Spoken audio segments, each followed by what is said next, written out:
मांग की लोच से संबंधित पिछले वीडियो में हमने ये देखा कि मांग की बिंदु लोच किस प्रकार से निकाली जाती है। मांग की बिंदु लोच याद करने के लिए हम बिंदु के निचले भाग में बिंदु के ऊपरी भाग का भाग देते हैं और मांग की लोच निकालते हैं। यदि किसी वक्र के किसी बिंदु पर मांग की लोच निकालनी है तो उस बिंदु पर एक स्पर्श रेखा खींची जाती है और स्पर्श रेखा के बाद में बिंदु का निचला भाग डिवाइडेड बाय बिंदु का ऊपरी भाग के माध्यम से हम मांग की लोच निकाल सकते हैं। तो पिछले वीडियो में हमने विस्तार से मांग की बिंदु लोच के बारे में जानकारी प्राप्त की थी। इसी क्रम में आज के इस वीडियो में हम ये देखेंगे कि मांग की बिंदु लोच का जो फॉर्मूला है वो वास्तव में सही है या नहीं है, उसका हम वेरिफिकेशन लेंगे। सामान्य रूप से अगर आप यूजी में हैं, बीकॉम पार्ट फर्स्ट में है या बीए पार्ट फर्स्ट में है, तो मांग की बिंदु लोच का अगर सवाल आता है तो जो पहले कर दिया था उतना ही पर्याप्त होता है, आपको उसके लिए अलग से कुछ भी करने की जरूरत नहीं होती है। पर यदि पीजी लेवल पर अगर मांग की बिंदु लोच पूछी जाती है तो वहां आपसे यह भी पूछा जा सकता है कि सिद्ध करो कि मांग की बिंदु लोच का फॉर्मूला ई बराबर या मांग की लोच बराबर बिंदु का निचला भाग बटा बिंदु का ऊपरी भाग होता है। तो आज के इस वीडियो में हम विस्तार से उसी चीज को देखेंगे कि मांग की बिंदु लोच का जो फॉर्मूला है वो सही है या नहीं है।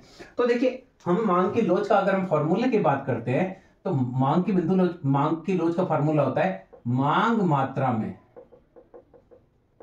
प्रतिशत या अनुपातिक परिवर्तन।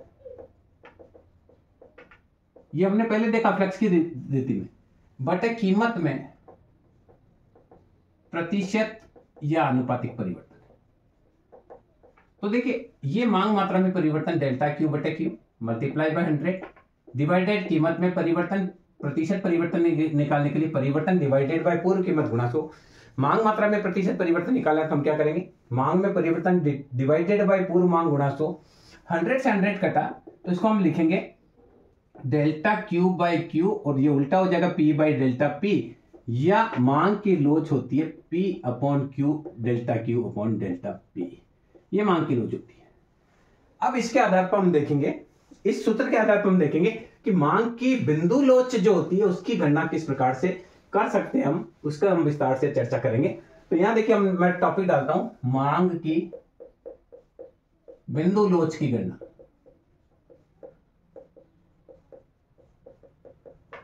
तो देखिए किस प्रकार से कर सकते हैं। सपोज करो मैं एक मांग वक्र लेता हूं, ये मैंने मांग वक्र लिया ए बी और पी बिंदु पर मांग जब कीमत ओपी है तो मांगी जाने वाली मात्रा ओ क्यू है। कीमत घटकर पी डैश हो जाती है तो मांगी जाने वाली मात्रा बढ़कर क्यू डैश हो जाती है। ये बिंदु ए बिंदु, ये बी बिंदु, सी बिंदु, डी बिंदु, ई बिंदु। अब देखिए मांग की लोच सी बिंदु पर, देखिए ये हमने इसको डिमार्केशन कर दिया, यहां से यहां तक चेंज इन डेल्टा क्यू और यहां से यहां तक अगर हम देखेंगे तो चेंज इन डेल्टा पी। मांग के लोच का जो फॉर्मूला है वो है P upon Q delta Q upon delta P. तो देखिए पूर्व में सी बिंदु पर मांग की लोच, सी बिंदु पर अगर हम बात करें तो कीमत थी ओपी, क्वांटिटी थी ओ क्यू।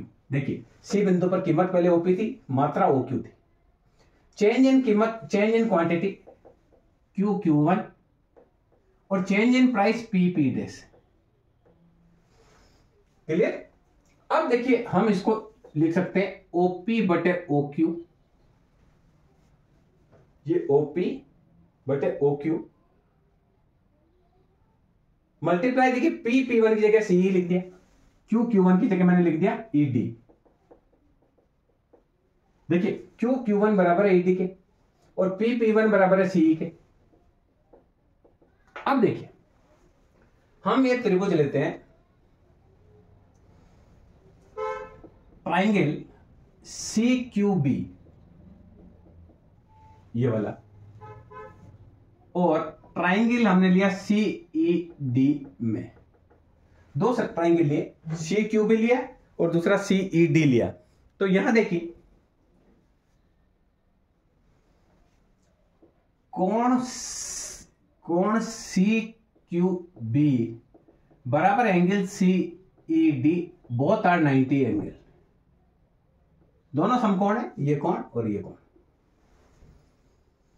दूसरी चीज हम देखेंगे कि अगर हम देखें कोण सी डी ई बराबर है कोण सी बी क्यू, देखिए ये कोण भी इस कोण के बराबर होगा, क्योंकि एक ही रेखा पर दोनों समकोण टच करते हैं, एक समान ढाल वाली रेखा पर दोनों समकोण टच करते हैं, तो ऐसी स्थिति में इसको बोलेंगे कि ये दोनों भी बराबर होंगे। तीसरी चीज देखिए, भुजा ईडी समांतर है भुजा क्यूबी के, चूंकि दो कोण बराबर है वह एक भुजा समांतर है, अतः त्रिभुज समरूप होंगे, वह इनकी भुजाएं समान अनुपात में होंगी।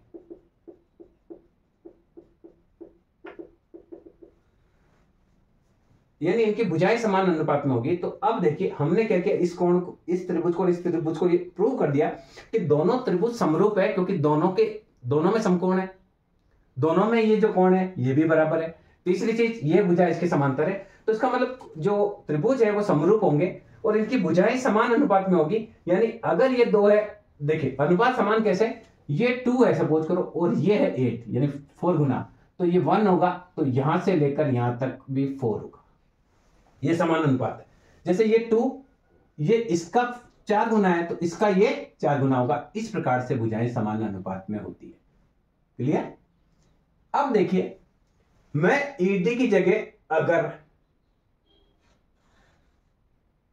अब देखिए इसको हम देखते हैं, अभी तक हमारी जो मांग की लोच है उस मांग की लोच को हम चेक करेंगे। तो देखिए मांग की लोच क्या है, मांग की लोच ईडी हमारी है ओपी बटे ओ क्यू गुणा ईडी अपॉन सीई। क्लियर? अब देखिए ईडी की जगह अगर मैं ये लिखता हूं तो इसकी जगह मुझे ये लिखना पड़ेगा। क्लियर? तो इसका मतलब समान अनुपात में है, तो ईडी बटे सीई, तो मैं ईडी की जगह अगर क्यूबी लिखता हूं तो मुझे सीई की जगह क्या लिखना पड़ेगा, सी क्यू।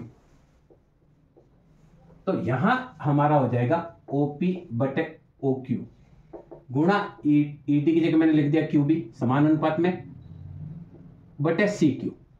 अब आप देखिए सी क्यू और ओपी बराबर है, ये सी क्यू वही ओपी है, तो हम इसको लिख सकते हैं ओपी बटे ओ क्यू मल्टीप्लाई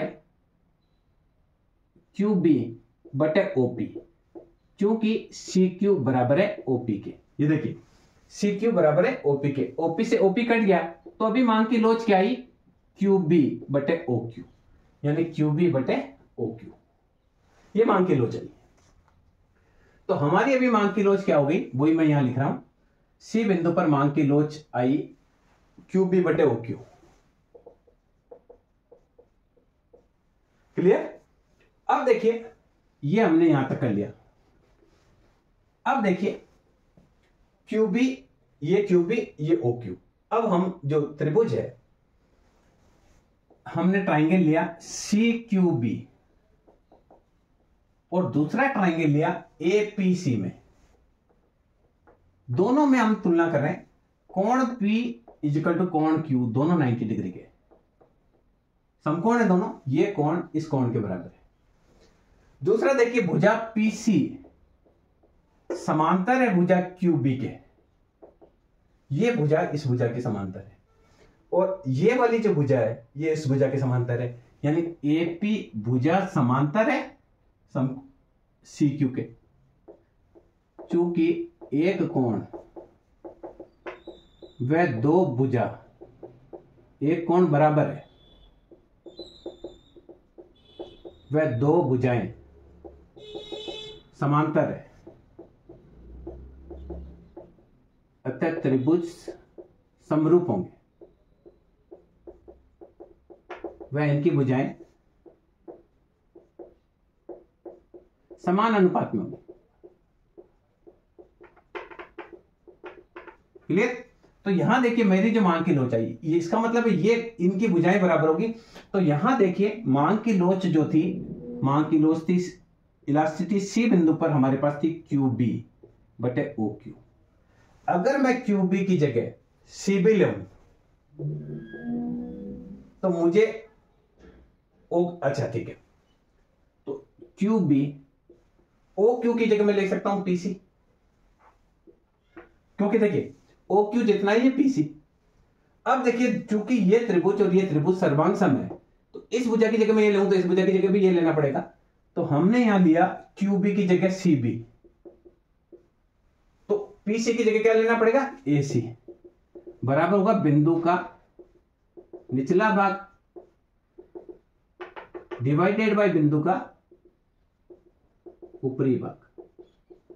इस प्रकार से देखिए सूत्र क्लियर हो गया कि मांग की बिंदु लोच निकालने के लिए क्या करते हैं, बिंदु के निचले भाग में बिंदु के ऊपरी भाग का भाग देते हैं। तो ये अब सूत्र आ गया। अब देखिए इस सूत्र से हमने पहले भी आपको करके बताया था कि किस प्रकार से इस सूत्र से आप मांग की लोच निकाल सकते हैं।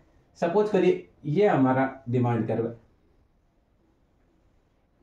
इसको मैंने बीचों बीच से 2 भागों में बांटा और इनको भी 2 भागों में, कुल 4 भाग कर दिए इस लाइन के, बराबर के 4 भाग कर दिए। ये A बिंदु है, ये B बिंदु है, ये C बिंदु है, ये D बिंदु है, ये E बिंदु है। यहां X मात्रा, यहां P कीमत। अब देखिए मांग की लोच निकालेंगे तो मांग की लोच अलग अलग बिंदु पर बिंदु का निचला भाग बटे ऊपरी भाग ही करना है।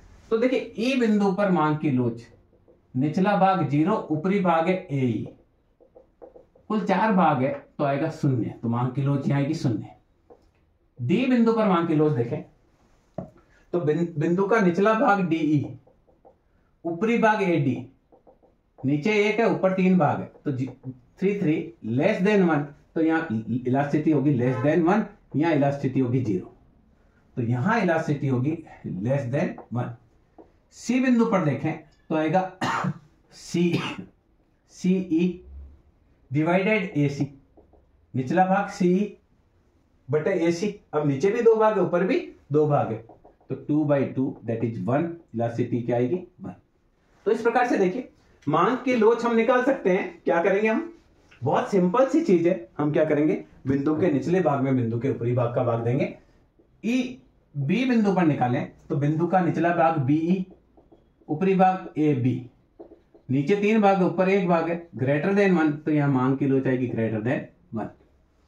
और लास्ट देखिए A बिंदु पर हम निकालें तो ऊपरी भाग नीचे का भाग है AE और ऊपर कुछ भी नहीं है, तो हम देंगे 0, 4/0 दैट इज इंफिनिटी।